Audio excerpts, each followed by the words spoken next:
ہوں بٹ میں آپ کی اوپینین لیتا ہوں کہ جی کالا آ جائے، گورا آ جائے، ٹرمپ آ جائے، اوباما آ جائے، پالیسی سینٹ بنا رہا ہے، پالیسی وہ امپلیمنٹ ہو رہی ہے، تو اس میں کہاں تک کی صداقت ہے؟ سر دیکھیں، یہ جو امریکہ کا صدر ہوتا ہے یہ تو دنیا مانتی ہے کہ جیسے ہی وہ انڈیویجول چینج ہوتا ہے تو فارن پالیسی بڑے طریقے سے بہت زیادہ شفٹ ہو جاتی ہے، اور اس کے لیے ہمیں کوئی بہت پیچھے جانے کی ضرورت نہیں ہے. مثال ہم 2016 کا الیکشن ہی لے لیتے ہیں. جیسے my brother was talking about Iran کی ڈیل، تو ایران سے اس نے پل بیک کیا. اس کے علاوہ کلائمیٹ چینج کی جو ٹریٹی تھی اس سے پل بیک کیا. فرانس نے اس کے اوپر شور مچایا، جرمنی نے مچایا. نیٹو کو اس نے کہا پیسے نکالیں ورنہ اب امریکہ نیٹو کے پورا خرچہ نیٹو کا نہیں اٹھائے گا. تو فارن پالیسی تو ٹرمپ نے آ کے شفٹ کی. تو اس سے یہ تو پتہ لگتا ہے کہ کسی حد تک پریزیڈنٹ جو ہے وہ فارن پالیسی کو شفٹ کرتا ہے، جو اور نہ صرف شفٹ کرتا ہے، اس کو چینج کرتا ہے، اس کو الٹرنیٹ کرتا ہے. لیکن حسین صاحب اس میں یہ بھی دیکھنے والی بات ہوگی کہ کچھ چیزیں ایسی ہیں جو پریزیڈنٹس کو بھی ظاہر کنسٹرین کر دیتی ہیں. کچھ پالیسیز ایسی ہوتی ہیں جو ڈیپ سٹیٹ کے اندر جن کی بہت زیادہ ڈیمانڈ ہوتی ہے، تو وہ ڈیپ سٹیٹ جو ہے وہ کسی نہ کسی جگہ پر پریزیڈنٹ کو کنسٹرین ضرور کر دیتی ہے.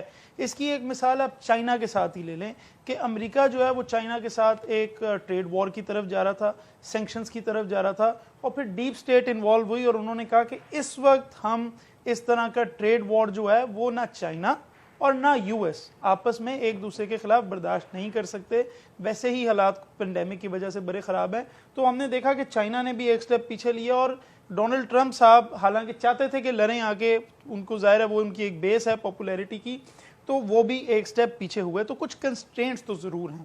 البتہ تھوڑا سا میں اپنے لرن بھائی سے میں ضرور ڈس ایگری کروں گا بائیڈن اور ٹرمپ کے اوپر. میں یہ سمجھتا ہوں کہ جو ٹرمپ صاحب ہیں وہ پاکستان کے لیے بائیڈن سے کئی گنا بہتر ہیں. کئی گنا بہتر ہیں. سر میں اس کی آپ کو وجہ بتاتا ہوں. پہلی وجہ تو یہ ہے کہ جو ٹرمپ ایڈمنسٹریشن ہے، جب آپ افغانستان میں دیکھتے ہیں تو ان کا جو خلیل زلمے زاد ہے، جو وہاں کا فوکل پرسن ہے، وہ کئی دفعہ پاکستان آ چکا ہے. ٹرمپ ایڈمنسٹریشن نے افغانستان کے اوپر ایٹ لیسٹ پاکستان کو پوری طرح کانفیڈنس میں لیا ہوا ہے، اور وہ یہ بھی مانتے ہیں کہ طالبان کو ٹیبل پہ لانے میں بھی شاید پاکستان کا ایک بڑا رول ہے.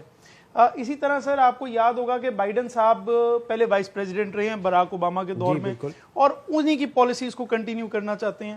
تو ہمیں تو یاد ہے ہمارے ہاں پاکستان میں قبائلی علاقوں میں مدرسوں کے بچوں کے اوپر بم بھی گراتے رہے ہیں، ڈرون بھی گراتے رہے ہیں. وہ انہی کی پالیسی تھی ڈیموکریٹس کی.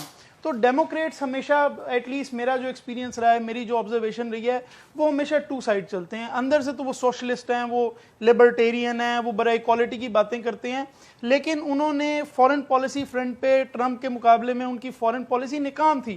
آپ دیکھیں وہ سیریا کو کس طرف لے گئے، آدھا ملک ان کا جنگ خانے میں ڈال دیا. لیبیا کو کس طرف لے گئے. تھامس ہابز آج سے کوئی جو ہے 1200 سال پہلے وہ کہہ کے گیا that a worst dictator is better than no government at all. Some government has to be there. آپ نے جا کے فرانس کے ساتھ مل کے قذافی کو مار دیا. لیبیا کا آپ نے کیا حال کیا، سیریا کا آپ نے کیا حال کیا، یمن کا آپ نے سعودیوں کے ساتھ مل کے کیا حال کیا. تو یہ ڈیموکریٹ بھی کوئی پاکستانیوں کے یا مسلمانوں کے کبھی دوست تو بالکل نہیں رہے. یہ بات ضرور ہے کہ جی ٹرمپ صاحب انڈیا گئے، لیکن اسی طرح اوباما بھی انڈیا گیا تھا، اور کم از کم ٹرمپ کو اس بات کا کریڈٹ دینا چاہیے کہ وہ کھڑا ہو گیا. اس نے کہا مودی نے مجھے کہا تھا کہ کشمیر کے اوپر اگر آپ ثالثی کریں گے تو میں کروں گا. جو انڈیا کو بیک ٹریک ہونا پڑا، اور یہاں تک کہ امریکہ اور انڈیا کے ڈپلومیٹک چینلز کے اندر بھی تھوڑی سی ایک رفٹ آ گئی. رائٹ. اچھا